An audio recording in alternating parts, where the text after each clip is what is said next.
character that is of minuscule proportion, meaning parang it's a small character for you to play considering that you have achieved so much as an actress.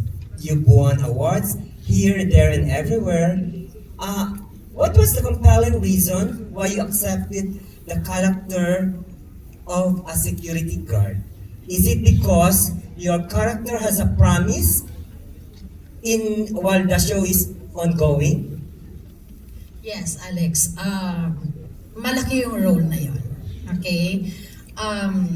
After ng HKM, huwag kang mangamba. Sinabi ko, papahinga muna ako. So, ginawa ko yon. Years ako nagpahinga. Tapos may mga offers naman na mga dumating.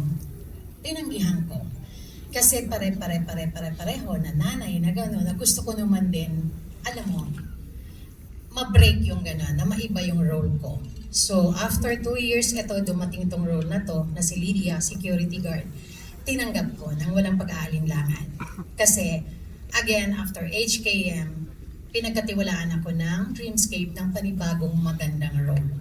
Security guard siya, pero wag lang siyang sinasabihang security guard lang. Kasi ang security guard na yon, pag pumutok, tatahimik lahat. Okay. Thank you. Andrea? I'm sure, dagdag ko lang, sure, napaka-hands-on mo doon sa pagka-characterization mo doon, Bianca. Kaya laki tayo, hindi ka basta tatanggap ng ano. In fact, talaga bang ganun ba kalaking tiyan mo ngayon? Balik ka, magugulat Ay, ako no, sa'yo. chika, oo. Dali. Talagang medyo. Ay, wala na eh. Oh. Medyo duda pa nga, parang on the LGBT side Gusto ko pa lang to. sabihin sa inyo, pag nag-security guard ako sa Direk Conat, lagi kong sinasabi sa kanya, Direk, correct mo ko kasi kailangan direct, diba? May command, pagdating sa security, pagdating Right. sa mga bata, so nakatayo. Pero alam mo yung, nakaganon ako. Slouchy. Yes. Tapos pati, panoorin nyo na lang, ang hirap mag-describe. Kailangan i-physicalize niya eh, no? Yung pagiging security So, guard. Okay. Yeah, thank you naman. At Thank you, napansin Alex, nyo. oo, Thank for you, the, thank ano. you. Andrea, you're very lucky these days. Kasi sunod-sunod ang projects mo, di ba? Playing two characters here, which is more of a challenge? Yung Sky or yung, I forgot the other. Luna. Nice question. First of all, thank you so much for calling me lucky, but I don't think I'm lucky because I think I've earned this spot also after working for more than a decade. But thank you so much. Thank you so much.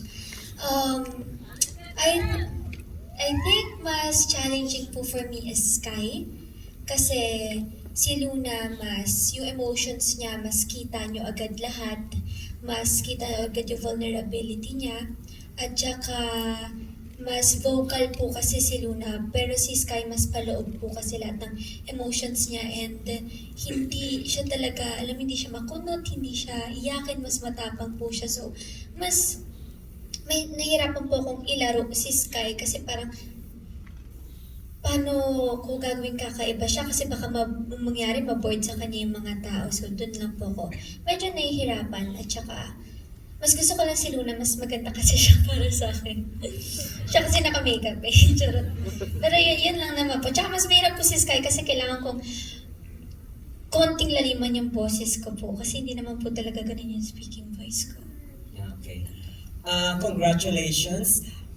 As I've said before, Dirty Linen is the standard by which teleseries will be measured. Now, you come in second. Thank you. Thank you, Mare. Para ni Alex. Alex writes for Thank you, the Alex. Lifestyle Inquirer. Why? Why? Why not? Thank you, Alex. MJ, ang ganda na yung mga introducing. I know. Oy, wait, 2 questions per press na lang para we can accommodate more. Go.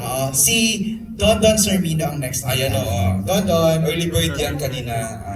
Thank you Hi, very Don. much. By the way, congratulations sa buong cast. Talagang nakakapanginig pa ng kalamnan. Yung parang gusto mo nang mapanood yung mga susunod na episode. Kanino ka nang gigigil from what you saw? Of course, we can identify few. Kay kay Z. Kay Daniela. And of course, kay Baron, di ba? Pero ang galing kasi ng Baron, lalo na nung tumuloy yung luha na nakita niya yung na-death. Sobrang galing. But anyway, ayun, congratulations din kay Andrea. Kasi si Andrea, kitang-kita yung pagkakaiba ng dalawang character. Sabi nga ni Vinya Vivay kanina, hiwalay talaga, no? Magkaiba. So, very question to Andrea, how was it working with, kumusta yung pakikipagtrabaho with Angel Aquino? Grabe ang confrontation scene. Grabe kasi knowing Angel Aquino, award-winning, napakagaling. Si Angel parang lahat na lang, hindi naman sa pero parang dumadaan sa camera, parang gusto nang magka-award. Ganon yung nakikita ko sa kanya. So yun na, Andrea, kumusta pakikipagtrabaho kay Angel Aquino? And ikaw, Angel, kumusta rin ang pakikipagtrabaho kay Andrea? Ikaw muna, Angel. Okay, gusto ko lang po sabihin na sobrang saya ko po nakatrabaho ko si Miss A. Sobrang bait po ni Miss A. Tsaka medyo weird kasi actually crush ko po kasi si Miss A. Wow! Tapos ko siya Totoo, ha? Tapos nanay ko siya dito. Tapos alam mo yun, kailangan ko mainis sa kanya. Medyo mahirap lang po yun on my end. Pero napakagaling po ni Miss A at saka sobrang totoo siyang tao, masarap po siya kakwentuhan, and very supportive po si Miss A, sobra po. At kalog din siya, nasasakyan niya po yung kabaliwan ko po sa taping.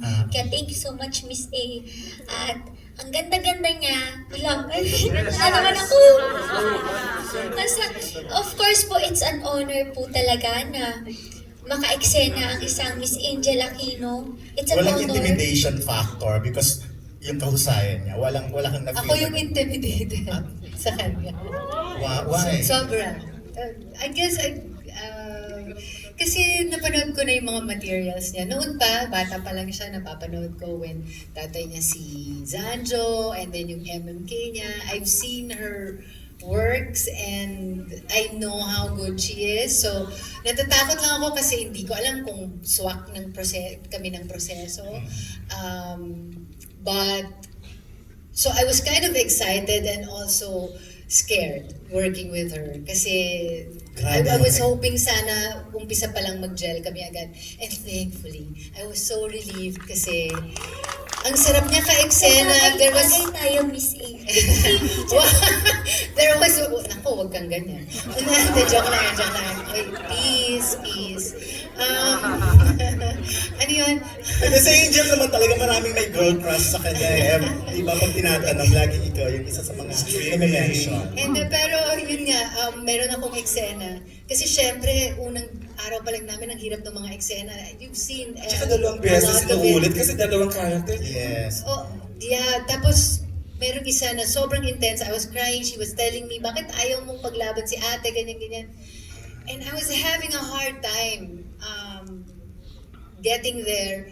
And she just held my hand and she looked at me. And hindi yun. And she connected with me. And after that, parang everything just flowed between us. So I'm very thankful for the times that she was there naman to support me. Reaction na lang siya. Angel, no? Coming from Miss Angel Aquino. Gusto ko Reaction, lang din Andrea. po sabihin na sobrang galing po ni Miss A sa pag-portray kay Tanya. At alam ko, sobrang layo talaga physically ni Tanya kay Miss A. Pero grabe, sobrang patient ni Miss A sa mga tattoo niya, ganyan. Tas sobrang galing niya to the point na minsan natitrigger na po ako sa ibang eksena namin. Kasi parang, parang talagang, alam mo yun, kuha niya yung mga mommies na ganyan po. So parang, minsan natatakot ako, nadadala na ako, parang minsan masyado ng totoo. Ganun po kagaling si Miss Angel. Pero grabe yung excited and scared na si Angel sa'yo, Andrea. Usay naman din kasi. Ala, I don't know what to say. Charot.